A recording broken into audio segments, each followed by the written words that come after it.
அஸ்ஸலாமு அலைக்கும். Hello all, welcome to ரிஃபைஸ் டைரி. திண்டுக்கல் தலப்பாக்கட்டி பிரியாணி எப்படி செய்கிறதுன்னு பார்க்கலாம். நான் இன்றைக்கி சிக்கன் தலப்பாக்கட்டி பிரியாணி தான் செஞ்சு காமிச்சிருக்கேன். நீங்கள் இதே ப்ரொசீஜர் ஃபாலோ பண்ணி மட்டன் வச்சு செஞ்சுக்கலாம்.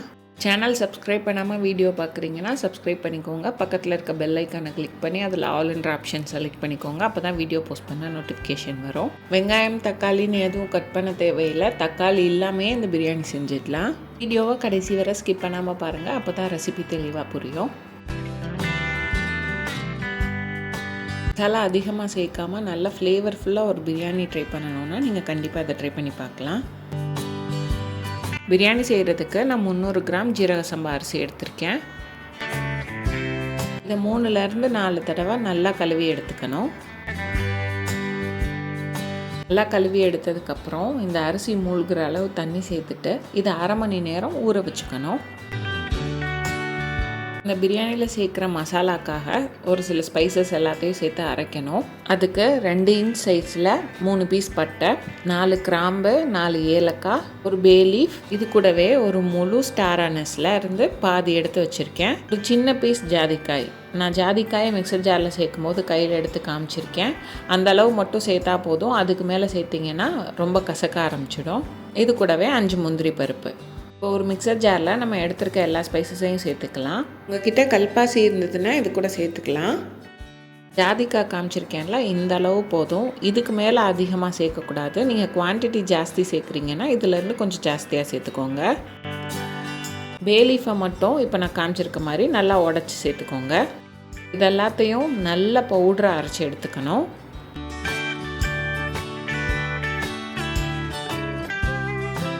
இந்த மாதிரி நல்ல பவுடரை அரைச்சி எடுத்ததுக்கப்புறம் ஒரு பாத்திரத்தில் மாற்றி தனியாக எடுத்து வச்சுக்கலாம். பிரியாணிக்கு தேவையான அளவு கொத்தமல்லி புதினா ஹாஃப் கப் எடுத்துக்கோங்க. 40 கிராம் இஞ்சி, 40 கிராம் பூண்டு, இது கூடவே 100 கிராம் சின்ன வெங்காயம். இதுக்கு நம்ம பெரிய வெங்காயம் சேர்க்க மாட்டோம், சின்ன வெங்காயம் தான் சேர்க்கணும். அப்போ தான் டேஸ்ட் நல்லாயிருக்கும். இது கூடவே 4 பச்சை மிளகா. உங்களுக்கு காரத்துக்கு எவ்வளோ தேவைப்படுதோ அவ்வளோ சேர்த்துக்கலாம். இப்போ இது எல்லாத்தையும் ஒரு மிக்சர் ஜாரில் சேர்த்துட்டு ரொம்ப சாஃப்டான பேஸ்ட்டாக அரைச்சிடக்கூடாது, கொஞ்சம் குறைப்பாக அரைச்சி எடுத்துக்கணும். மிக்சர் ஜாரில் சேர்க்கும்போது இஞ்சியை இந்த மாதிரி சின்ன சின்னதாக கட் பண்ணி சேர்த்துக்கோங்க. இது கூடவே பச்சை மிளகாயை இந்த மாதிரி உடச்சி சேர்த்துக்கோங்க.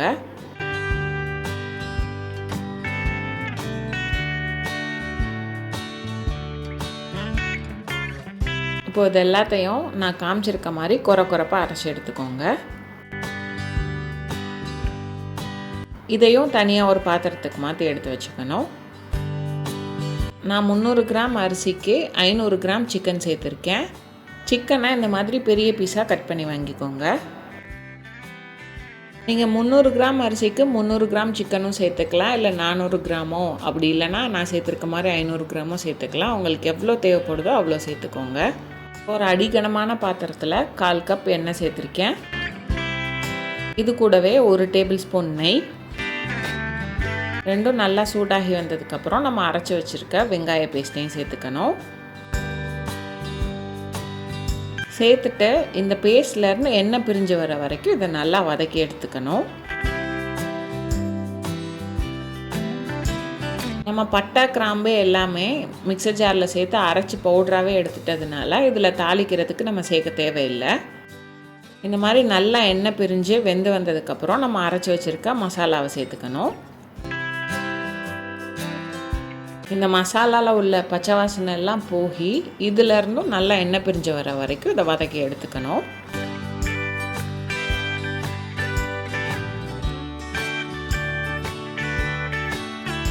இந்த மாதிரி நல்லா எண்ணெய் பிரிஞ்சு வந்ததுக்கப்புறம் இது கூட 1/4 கப் தயிர் சேர்த்துக்கணும்.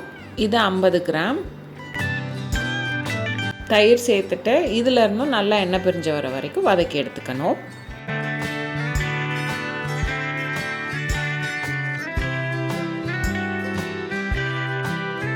இந்த மாதிரி நல்லா எண்ணெய் பிரிஞ்சு வந்ததுக்கப்புறம் இது கூட நான் 1/2 டீஸ்பூன் மிளகாய் தூள் சேர்த்துருக்கேன். 1 டீஸ்பூன்லேருந்து 1/2 டீஸ்பூன் வரை சேர்த்துக்கலாம். உங்களுக்கு காரத்துக்கு எவ்வளோ தேவைப்படுதோ அதை சேர்த்துட்டு மிளகாய் தூளில் உள்ள பச்சை வாடை போகிற வரைக்கும் நல்லா வதக்கி எடுத்துக்கணும். இந்த அளவு வதங்கினதுக்கப்புறம் இது கூட எடுத்து வச்சுருக்க கொத்தமல்லி புதினா சேர்த்து இதையும் நல்லா வதக்கி எடுத்துக்கணும்.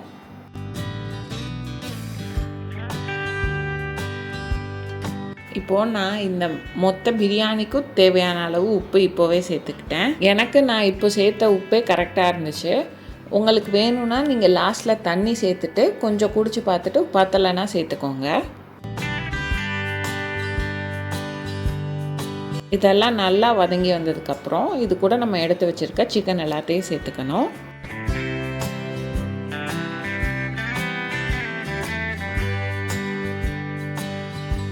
சிக்கன் நல்லா அந்த மசாலாவில் கோட் ஆகிற மாதிரி நல்லா வதக்கி எடுத்துக்கணும். ப்ரெஷர் குக்கரில் இல்லாமல் இந்த மாதிரி குக் பண்ணுறதுனால சிக்கன் வேகுமா இல்லையா அப்படின்ற டவுட் வேணாம். இப்போ ஒரு 5 மினிட்ஸ் குக் பண்ணுவோம். அதுக்கப்புறம் அரிசி கூட ஒரு 15 மினிட்ஸ் கிட்ட வேகும். அதனால் சிக்கன் நல்லாவே வெந்து வந்துடும்.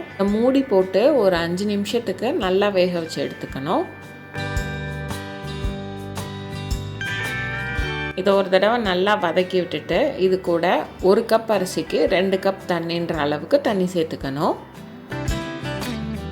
தண்ணி சேர்க்கும்போது கூடவே உங்களுக்கு வேணும்னா ஒரு அரை லெமனோட ஜூஸ் சேர்த்துக்கோங்க. நான் எடுத்திருக்க தயிர் கொஞ்சம் புளிப்பாக இருந்தது, அதனால நான் லெமன் ஜூஸ் சேர்க்கலை. தண்ணி சேர்த்து நல்லா கலந்து விட்டுட்டு இதை மூடி போட்டு தண்ணி நல்லா கொதிக்கிற வரைக்கும் விட்டுறணும்.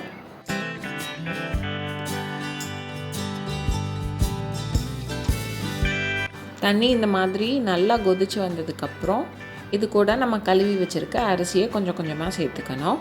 இதில் சேர்க்குறதுக்கு முன்னாடி அரிசியில் தண்ணியே இல்லாத மாதிரி நல்லா வடித்து எடுத்துக்கணும்.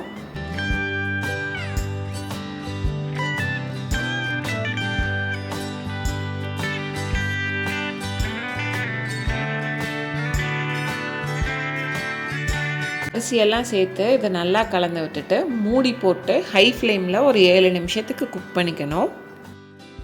7 நிமிஷத்துக்கு அப்புறம் இதை ஓப்பன் பண்ணி ஒரு தடவை ஃபுல்லாக மிக்ஸ் பண்ணி விட்டுக்கணும்.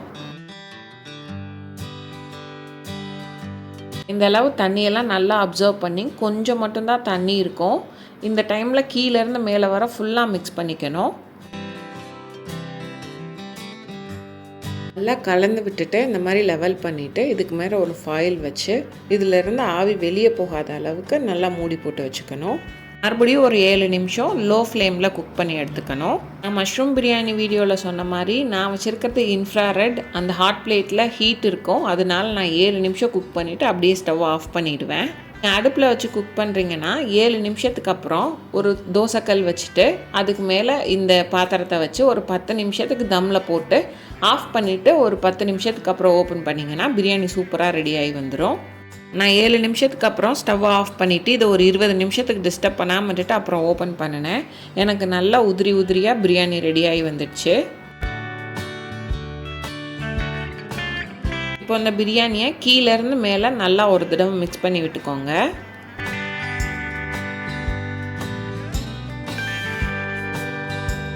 நான் எடுத்து காமிச்சிருக்கேன் பாருங்கள், அரிசி குலையாமல் நல்லா உதிரியாக வெந்து வந்திருக்கு. சிக்கன் குக் ஆகுறதுக்கும் இந்த டைமே போதும், கரெக்டாக இருக்கும். நல்லா மிக்ஸ் பண்ணிவிட்டு உங்களுக்கு எப்படி வேணுமோ அப்படி சர்வ் பண்ணிங்கன்னா திண்டுக்கல் தலைப்பக்கட்டி பிரியாணி ரெடி. பார்க்க தான் கலர் கம்மியாக மசாலா இல்லாத மாதிரி இருக்கும், டேஸ்ட் செம்மையாக இருக்கும். கண்டிப்பாக ட்ரை பண்ணி பாருங்கள். ட்ரை பண்ணிவிட்டு எப்படி இருந்ததுன்னு கமெண்ட்ஸில் சொல்லுங்கள். இந்த வீடியோ பிடிச்சிருந்தா ரிஃபைஸ் டேரியா லைக் பண்ணுங்கள், சப்ஸ்கிரைப் பண்ணுங்கள், ஷேர் பண்ணுங்கள். நான் சிக்கனை கையில் வச்சு அமுக்கி காமிச்சிருக்கேன் பாருங்கள், நல்லா குக் ஆகி வந்திருக்கும்.